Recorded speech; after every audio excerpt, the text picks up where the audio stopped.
Joe Biden administration signing an executive order that restricts certain American investments on the Chinese mainland, Hong Kong, and Macau in high-tech sectors.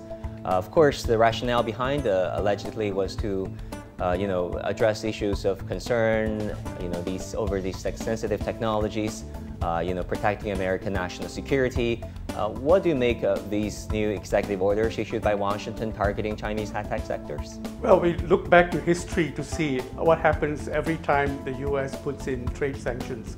It affects the US more than it affects anyone else. There's price discovery problems, the symmetry of knowledge is affected, and so on. And it has an impact that works right back into the US economy. So we don't have to worry about the headline news, as it were. But all economies are facing new challenges because of AI, greater productivity, the impact that it has on employment, and breakthroughs in new technologies.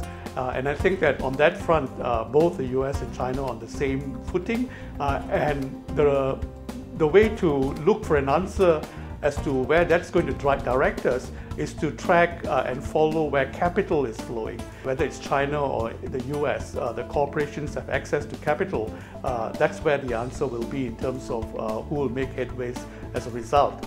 At the same time, there are developments taking place under the headline. So China and ASEAN, for example, have the world's most developed free trade agreement arrangement. And so when we think about China, we actually think about China and the ASEAN region to figure out how trade flows are rearranging themselves, how supply chains are rearranging themselves, and how they are exporting to other markets. So if you see the aggregate play of China plus Southeast Asia with the EU or with the US, it will paint a very interesting story that is actually much more meaningful than the headlines.